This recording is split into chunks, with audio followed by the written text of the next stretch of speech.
Saratola TV. Chassawat.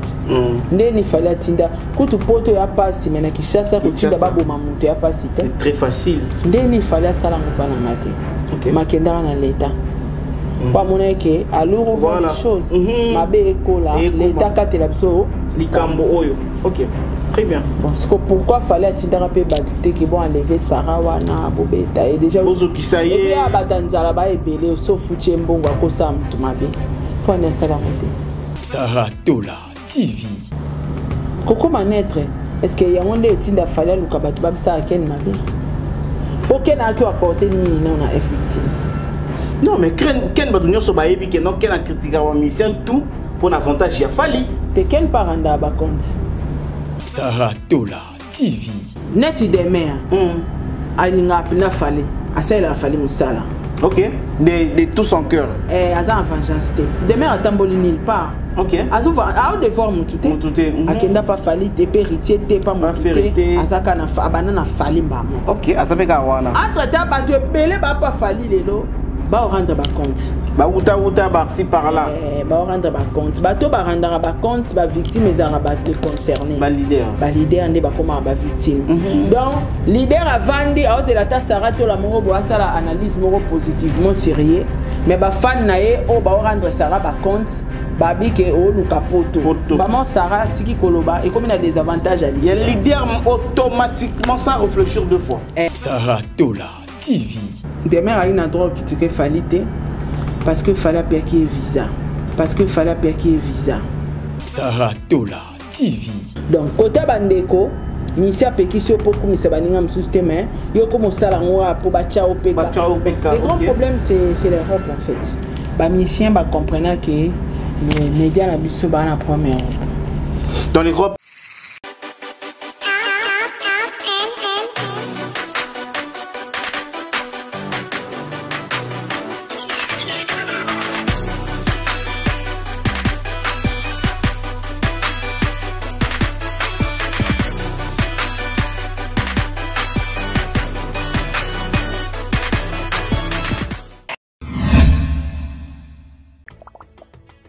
Mbote na biso ezalinga wabino artiste comédien Jean Molayi na fandaka na France. Scène Wave ezali masolo ya sika ekobongo la makambo. Ngai na libota na ngai totindaka mbongo régulièrement na RDC mboka na biso. Avec Scène Wave nakoki kotindela bandeko na ngai mbongo kobanda na montant ya 1 euro et yango eza ko permettre biso awa na poto totindela kabandeko mbongo ya mike na baposa na bango ya mike. Kitoko nakoki kosala yango ngai moko na ndako na ngai na telefone na ngai et puis nakobakisa eloko te na mbongo na kotinda. Na yango bo télécharger application ya Sendwave et puis bo mona lolenge batindaka mbongo na pete nyonso sans kobakisa mbongo likolo na yango.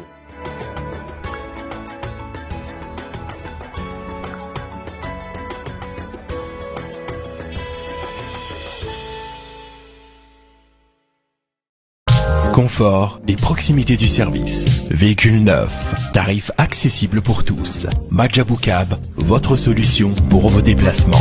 Majabou Cab, à l'heure, à la journée, réservation aéroport. Majabou Cab, votre solution pour location des véhicules. Majabou Cab, 085 435 0000. Majabou Cab, location disponible via application Android et iOS. Majabou Cab, l'univers du confort. Saratola TV, la chaîne qui assure,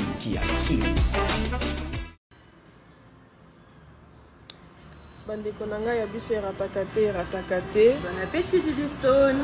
Merci beaucoup. Bon. Ici, on est à Los Cabos. On est en train de découvrir la nourriture mexicaine. Là, on est en train de manger ceviche avec un peu de guacamole. Ça fait pas de mal.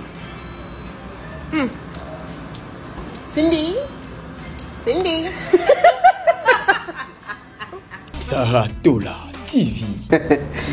Après cette vidéo, bon, je ne comprends pas pourquoi la vidéo elle est tellement partagée dans ma page tout, il y a ma polémique.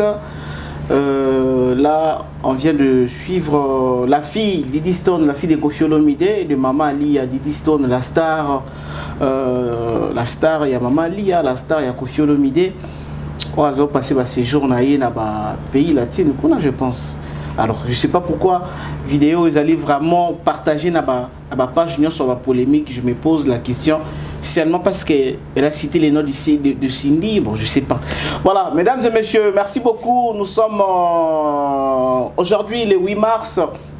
Tikangana lobaki ba mama nyoso bonne fête nabino ba mama bozali en Afrique bozali na Europe ou bozali vraiment dans le monde bonne fête ya ba maman bonne fête ya ba femme oyo ba réfléchissera ki lobi ba comme femme ezate ke muto afana la mukaka ke non ngala kozala fille donc pour elle elle n'a jamais pensé que comme femme et un jour il faut devenir femme. Bonne fête, il y a toutes les femmes au bazo na biso partout à travers le monde. Alors nous allons recevoir Sarah Tola qui nous vient franchement. Il y a Bissira Elibiso Bilamba, Elibiso Basaka, Elibiso Balunette, Elibiso Bilo Belé. Alors ça fait un bon moment depuis la semaine écoulée. Je pense. On n'a pas tourné une émission avec Sarah Tola. Alors il y a beaucoup d'actualités musicales. Oyo, Tokobet Ali Solo, tout au long de cette émission. On se pose la question. À quelques mois seulement, il y a concert, il y a Fabregas dans Casino de Paris. Qu'est-ce qui ne va pas avoir hérité? Batouya hérité na Batouya Fabregas degré bazo soit dans la télévision se pose la question. Le problème c'est quoi? Hérité dans 7 ou 5 jours ou 6 jours. Album Ezobima. Ça dit faut avoir polémique tout comme bois comme musique. Fait rigola et pardon Fabregas a besoin il y a promotion pour na salon on a étonda.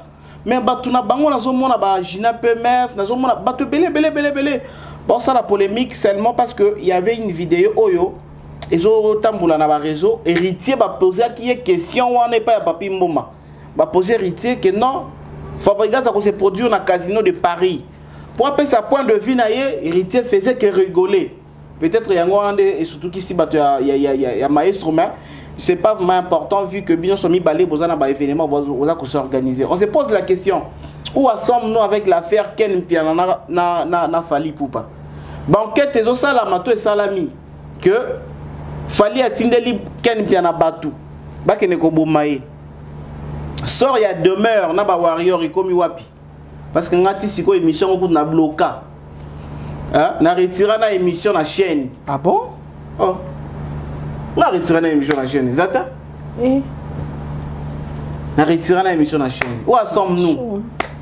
Tokomi wapi no batande ko les ailes tokomi wapi tokende wapi na musique ango tokende wapi. Elle est là, Sarah Tola. Bienvenue dans notre plateau, bienvenue na Kinshasa. Bonne santé. Santé ça va. Oza bien pour moi ça perd pour moi ça pèse. Non landa Fali. Ça perd. Obio a fallu beta. Aigle. Toujours Holanda yaya. Makolo. Yaya baleki bele. Aigle. Wansko bawayo bakomina commentaire. Toboyi yo trahir. Waba ndoki Waba cho. Tolingi yo sisite. Moi sunganga na loba mamba sunganga te mutakofi Ouais, mutakofi donc tout ça m'a sentiment te ça m'a pour intérêt na. Intérêt na yo mo. Ngare ilelo na sara kopo pour intérêt na nga. Très bien. Donc batu bo tapate sara sala pour intérêt mutu. Mutu afutanga chaque fin du mois te na sala l'intérêt nende. Na ça intérêt na nga. Donc ngai to non sa mam na ngai non sala ngo pona sepelisa mutu wana te po mam nyoso no bando sa na vie ponde to zara boy. Même l'aéroport Anjili wana bata faire baza bata Kofi baza bata héritier baza bata Fali baza donc mutuna mutana moi 2 personnes na ita msula DGM bana batu siko yebisanga ka pamba boye pona sepelisa yodona na bandita msuko finga siko Fali siko tangu na koma na problème moko oleka rapport na problème te. Très bien. Comment est-ce qu'on a problème? Ok, c'est un tabasser au faveur ou les cas. Voilà. Écoutez ce qu'on monte à Falinda Zawana. Oh lali. Donc, kaka. Voilà, Sarah Tola, la réalisation et Michel Lelon comporte Mamouni Basali. Est-ce que tu as les vidéos dans mon émission? Tu as les vidéos là? Il dit ça. Même t'es à 12. Pepe. Didi Stone a matumboli, hein? Oui, bi Kofi ekutaki wapi. Wapi? Ekutaki wapi? Ngana zo appel awati. Abengi? Kofi ekutaki wapi. Ekutaki wapi? Eh, ekutaki na Brazzaville. Ah, na Brazzaville. Naso ebisosko ekutaki wapi. Wapi? Vidéo wana ya mwana ye. Na mbeto. Oh! Na ibsumamba solo. Ko réaction fait zalene. Écoutez na mbeto, Sindi kutabanda de olala, sko Kofi off ye chomba Sindi. Parce que journal ngo Sindi azoki moi appelle moi trop. OK. Oh. Toti kasha. Tie na lobi na moni singa micro na bongisi. Changer ka. OK. Na moni to mona net bino so ba vantir. Tie ozo ba mo solo OK. Ba Kofi abandi ko checker Sindi a checker. Ba amoni numéro moko esuki na ba 9000 bali. Abandi po tuna Sindi ti. Voilà. Numéro yo on dirait ancien numéro ya Jos Diena. Ah, ça va té.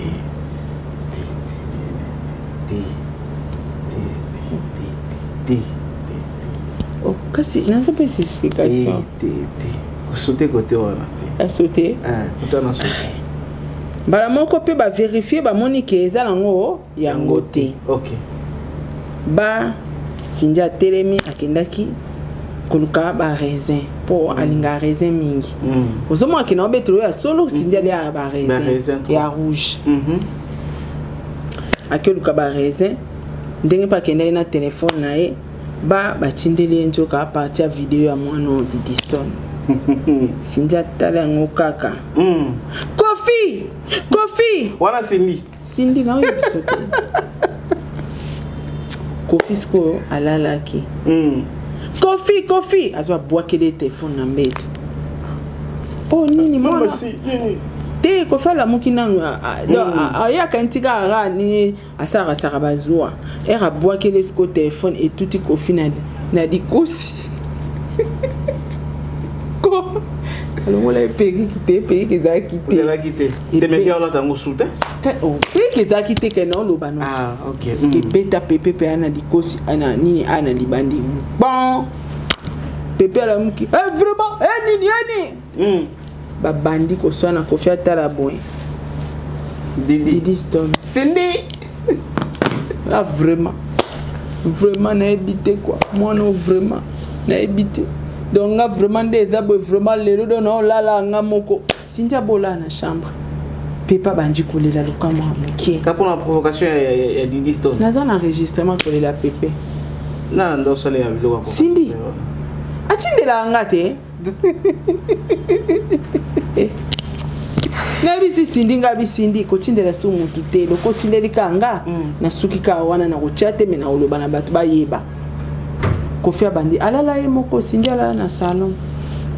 Aboya na motema. Est-ce que Dida mona mabe Tala amaka makasi. Kofi alela bondela. Sindi abi non. Trop c'est trop. Moi na no wana ko monkinga ba respect boete. Ba mo Kofi ala ki yo ngape na tumbola Didi Stone lobby. Toze la paix ya Kofi. Et ba nga tumbola mona. ABC Sindi. Abi pas choqué Didi Stone lobby. Voilà, ça les alliés. Juste encore pour la musée galerie entre Sarah na Mutunaye quoi d'accord. Alors, réaction à moni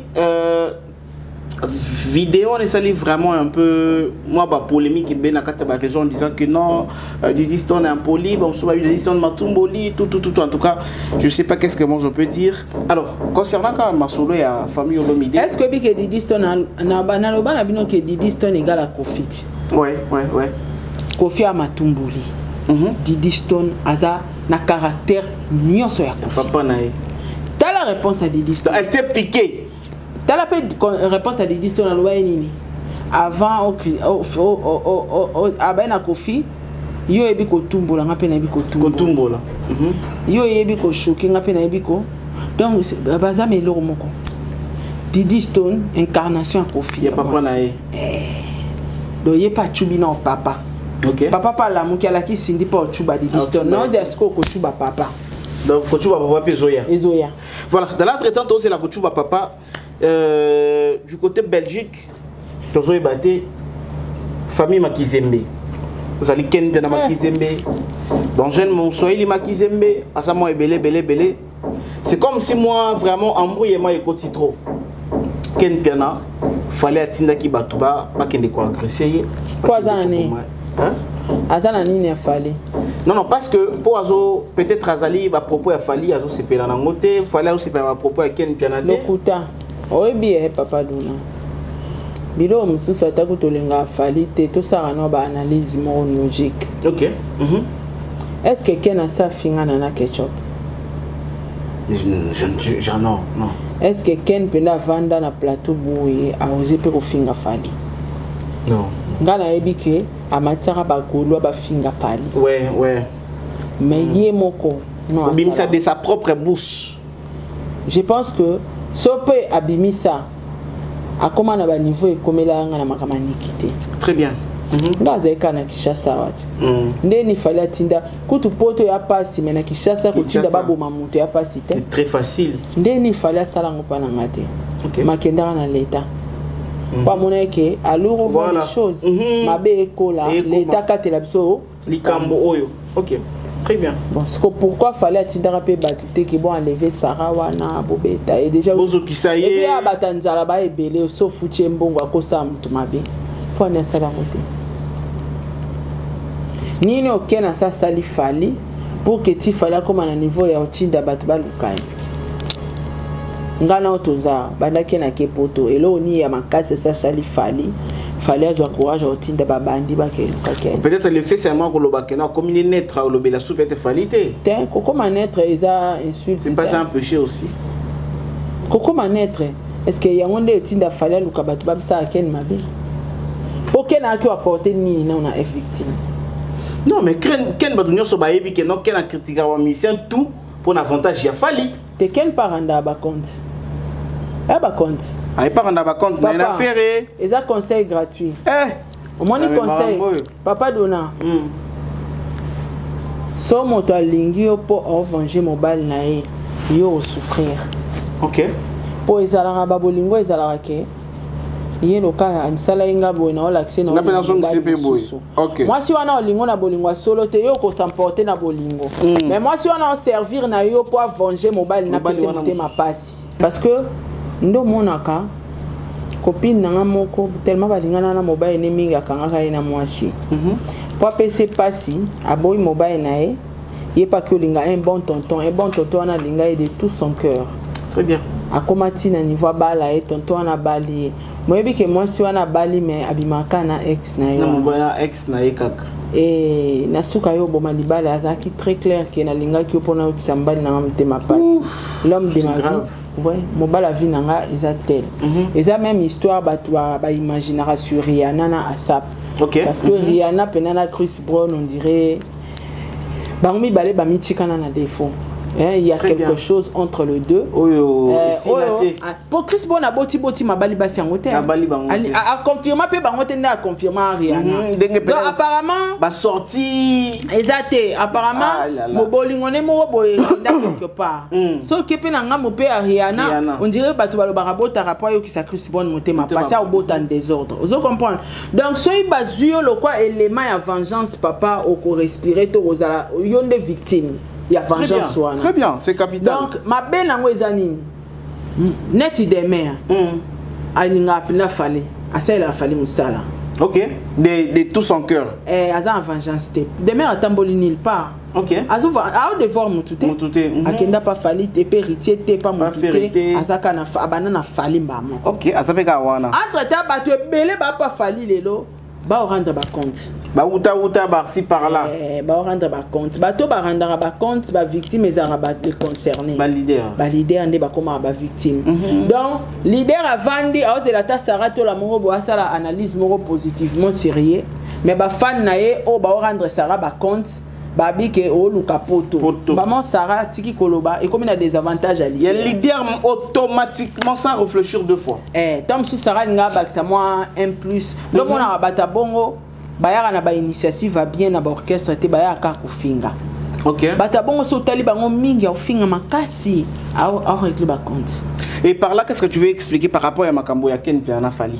Ken par régler ba compte na à part on n'a pas fallu à kini à part ko finga tant finga batu mususu wana ezali pona nani pour rendre ba compte ça rendre ba compte un héritier.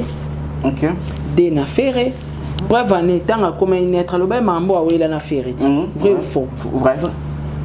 Donc c'est vrai, il était avec Fali mais pour rendre ba compte d'affaires.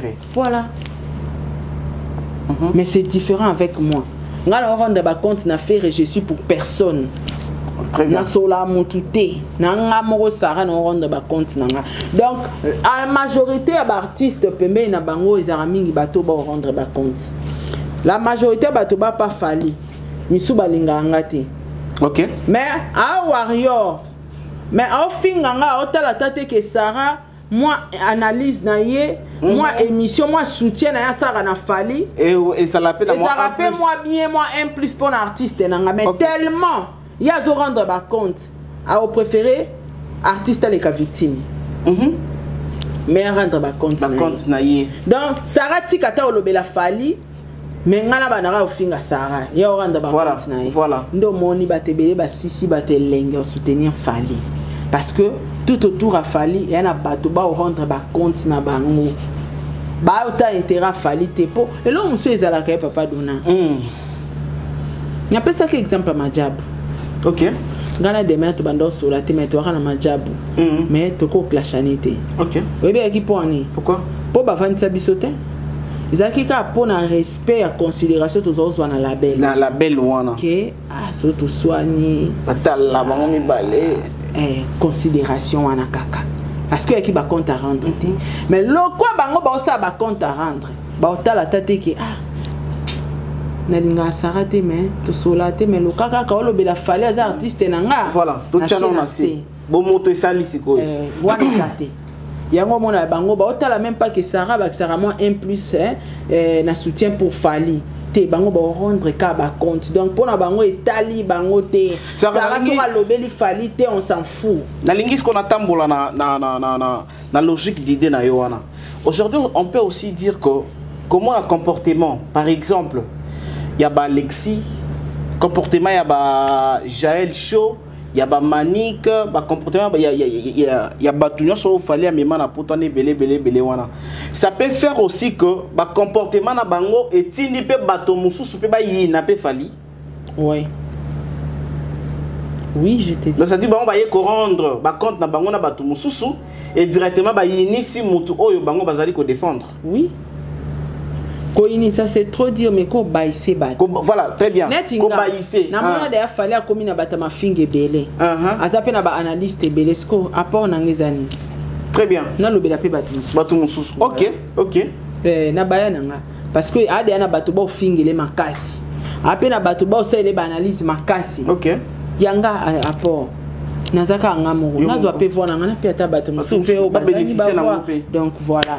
Donc ero baïsé batu belé. Parce que net ingana ko lingate que fallait foutre à chaque fin du mois mais na soutenarae bato na yo ya mema na poto baba no mankinga ba respect ça va pas passer automatiquement je coupe les ponts parce que on te paye pas tu le fais avec ta propre volonté oui et puis au sale loko ebi que na bato balinganga te mais tu le fais quand même parce que tu as beaucoup de considération par artiste yemoko.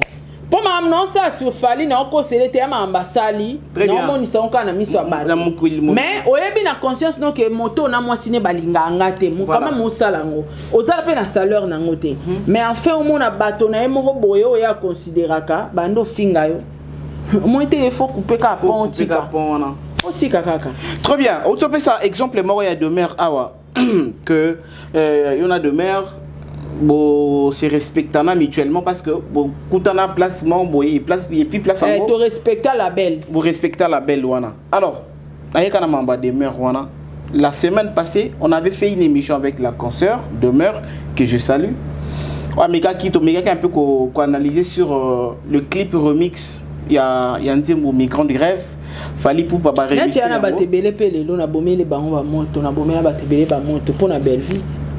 OK. Natala moi na bundela bela makasi malgré finganga parce que tu as respecté belle. Na respecté des belles. Très bien. Donc moto yango wana na linga Fali. Sarah n'a pas de problème, mais Sarah peut soutenir la Fali. Na bois que ça est car na lobby ça est pété, mais non fin a pété. Yango na lobby, tout ba permet na ba ministère n'est pas faire, n'a pas Fali, ba compte à rendre. Alors, demain à Mega un peu comme ça la couper sa point de vue naie concernant clip wana ya migrant des rêves, Fali na Youssou, mais ba warrior ba couper que supporter critique qui a demeuré.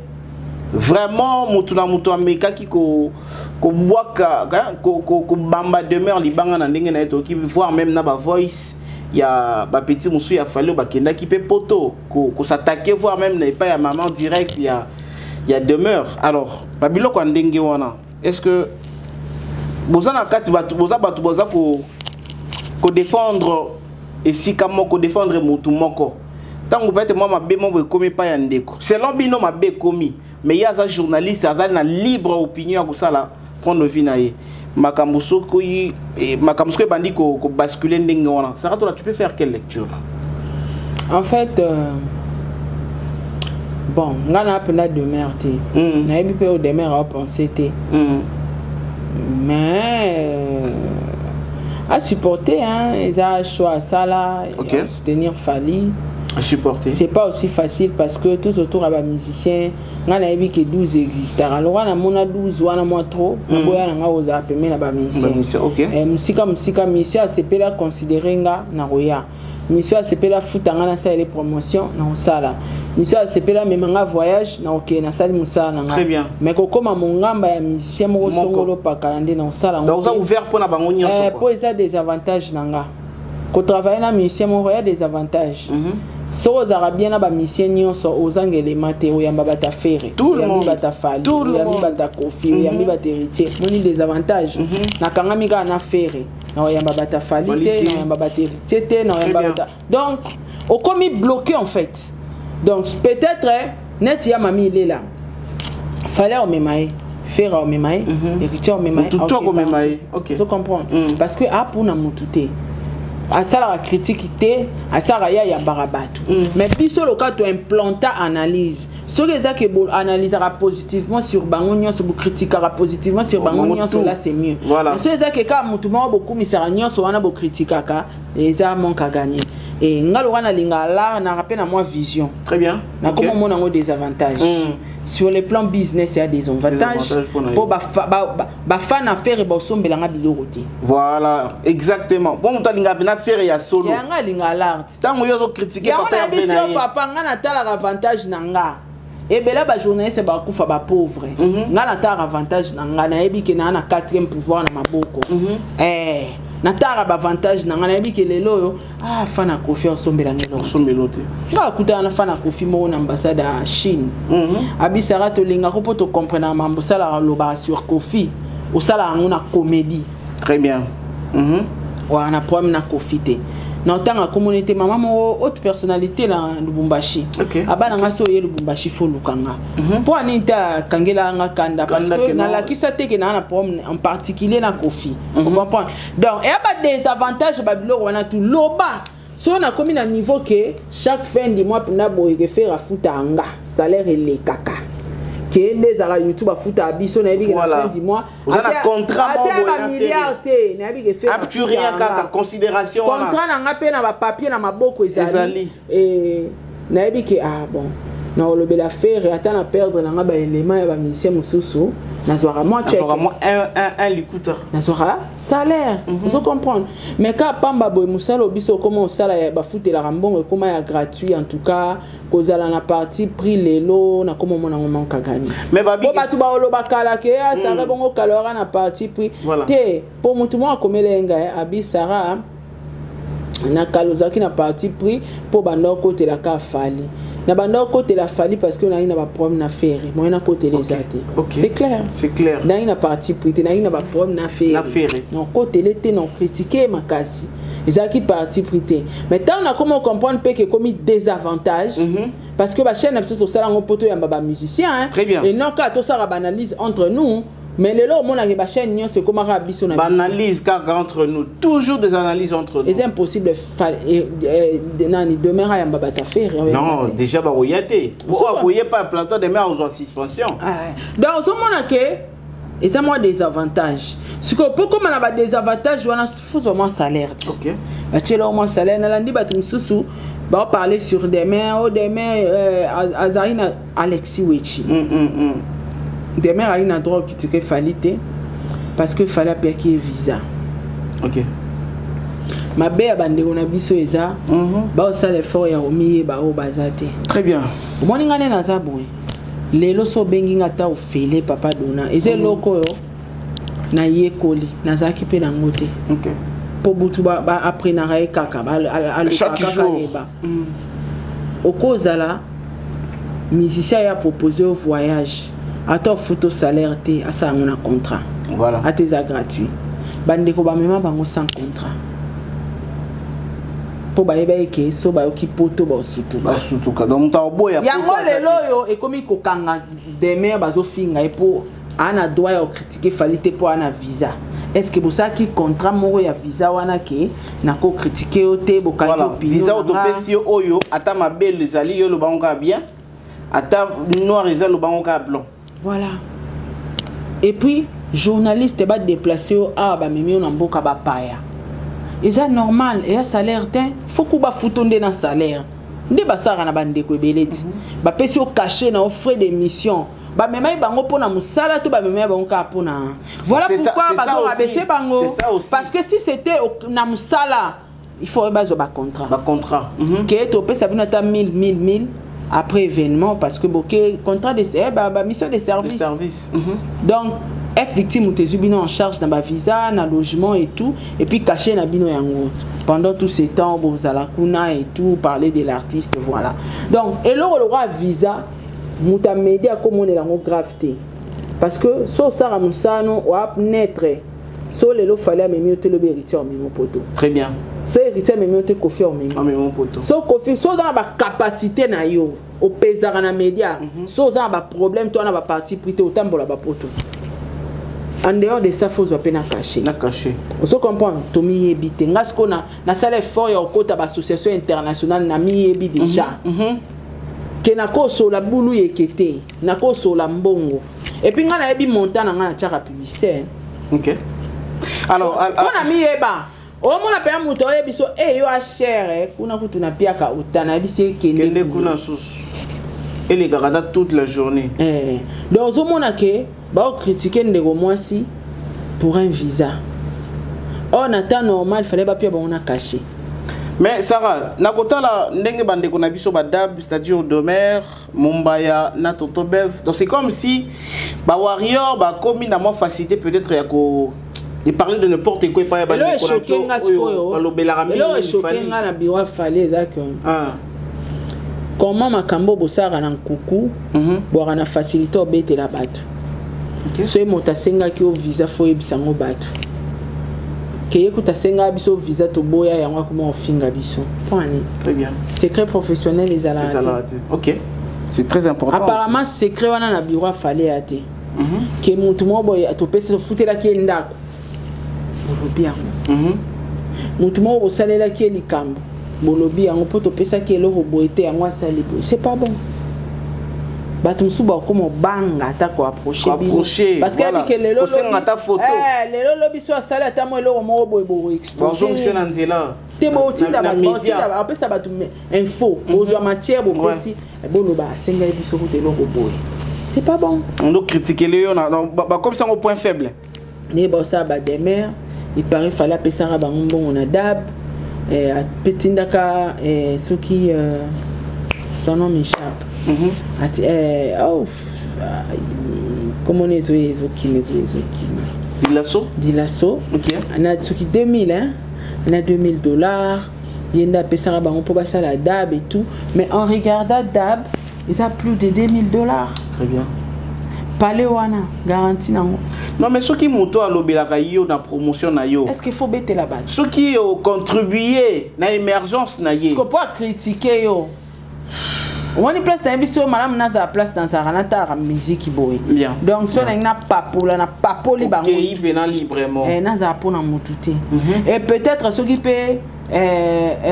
peut faire andima il reconnaître ba erreur na parce qu'il ebe qui na renaître. Aïe, qui n'a réglé la caille, compte. Voilà. Que vous allez bien. Alors, si vous changez, c'est que peut-être par rapport à l'Ikamboana. Voilà. Ok. Voilà. Très bien. Donc, quand on va comme on a, et là, on a privé.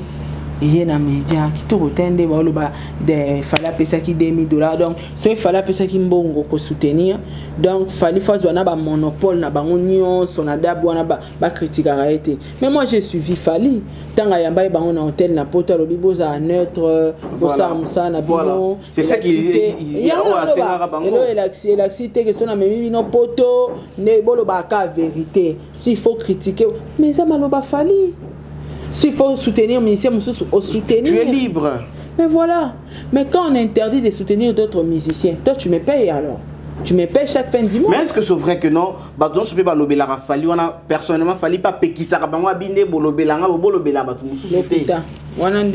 Alors, c'est que bango monde ba sala ba yak balinga comme lingisa bongo pas Fali alors. Ya on a émission ngana yebi na ba droit na déjà.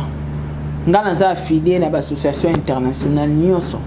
Naza affilié kuna inayebi ba droit nanga nayebi o nazali ba meka otalisanga sara yo no ozana oza 4e pouvoir monde to banga ba kondi banani photo banga pe media donc foye ba o yoza okosa makamu na sentiment na salo yengete enga déjà ba bilo wana to kotanga na mutu donc côté bandeko misia pekisio poku misa baninga msusteme yoko mosala ngwa po ba chao peka. Le grand problème c'est l'Europe en fait. Les musiciens comprennent que les médias sont en première. Dans l'Europe, et quitter ces bisous par terre, et bambi bisous, et dévaloriser notre métier. Mais à ce que je sache, demain à l'Inga Fali, à supporter. Mon motoso lingi, bambonge, banini, tout le tout, faut supporter donc l'endara. Très bien, Saratola. Ça fallait muta fingote hein. Voilà. Donc peut-être fallait péter muta ici bango ba fingayo donc lenda fanatique pas alipe ah nena amte asa rappel gratitude taza un grafal te mapeza na ngompe bon kota la pe moko pe ya ba petit pe ya fali masudi watina ki pe ba foi so na ko attaquer maman ya demeure ce n'est pas nena ebeli demeure asa na nga na fali donc pas moyen de commenter plus là-dessus. Ouais. Très bien. Alors, la dernière sortie médiatique qu'il a fallu pour préparer à Gary Wele, notre confrère Kouloutou, poser Fali concernant Marambouyako désactiver visa et tout. Il a essayé de dire que c'est possible. C'est possible de désactiver le visa à mon tour parce que besoin qui visa na combo ya Fali. Peignon c'est salama qui na combo ya Fali. Bango pesa qui est logo monté. Donc Fali pas désactiver visa mais ce qui est sûr Fali n'a pas le temps il y a comme sa énergie pour désactiver tout visa alors directement bon on a quand maniqué va botoler visa et va botoler passeport maniqué va désactiver grâce témoin va désactiver visa naie tout alors est-ce que Fali l'a fait pour moto na pétrole bien royalement Fali ne peut pas le faire.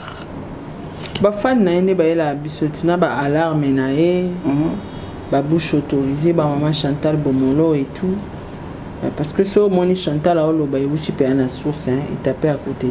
Très bien. Mais on za la jeune ta za la maman mukolo so la ndi pe côté à alarme pe côté habillé so abimia bima pa mbate batindi. Très bien. Alarme na gel chaud. OK. Donc zo la ça que ba yebi Makamba Lobaka. Donc, moi, je suis musicien. Je suis pour ingratitude de Tamakasi. Ingratitude, je suis dans la chambre, Brian. La toilette. Donc, ingratitude de Tamakasi, dans ma musique. Et je suis dans le et là il m'a habillé ses apotos donc tant que tu vois le baba mamandengwana on a des orchestres nga batindinga au monake et c'est vrai mais on ne sait pas nana encore ça nana le vérité parce que bango bayaka na au nom de Fali au nom de l'orchestre bon auto payer mon l'orchestre abi anata wana te très bien Ton dimelara ko l'orchestre. Abikaza na tango pe énergie. Mais ngala oyeba ke grâce bazwa ke passeport na aéroport ninge tambolaki. OK. Bato ba confirma ki opena ba rabato na bango akati ba confirma ki yango. Mais ko yoka na monoko artiste aseka ipe belé pour 12 heures na musique. Très bien. C'est que belé. Ah oui, ils ont répondu avec beaucoup de légèreté. C'est ka ipe abi et le bonga intéressé nga ki abi moto azana ngate na kolongola visa na ye. C'est une réponse aussi. OK. Donc, à qui peut désactiver? Voilà. Mais on a tenté. Moi, je trouve que Bandeko Bazara Maele va tenter que poto so bien que perte. Pour ça, comme il y a visa no ezani, le zonga. Mais tenter non chance. Très bien. Alors, Sarah Tola, on finit avec cette actualité. Héritier Watanabe sur le chemin de la gloire. Jour J-6. Si j'ai une bonne mémoire. Et puis Fabregas, Casino de Paris. Pour bientôt livrer un grand concert. Mais sur le média, on ne comprend pas. Depuis quand Héritier, les cas qui n'a plateau à Papimboma, on a une question à Fabregas pour un concert. La place à répondre directement. Il avait commencé à rigoler dans le concert, question, il y a Fabregas dans le Casino de Paris. Et après vidéo, on a vraiment battu la team, on a battu Fabregas, dans les médias vraiment, on a trop. Mais tout bazar événement va préparer pour bientôt. Qu'est-ce que tu peux leur dire? Ma besoin ba mission na biso. Neti bo héritier c'est qui Fabregas. Tam ça c'est qui ni ça plainte. Ya chaka sidati. Ya chadati. Na la nelo mo fallait loba. So yebe loko fallait asali ki yo pour salango. Pour il faut critiquer. Pour salango. Voilà. Suka ta le lota ta lobité. O chadati o salango. Parce que pour ni ko seka loba peut-être ko loba.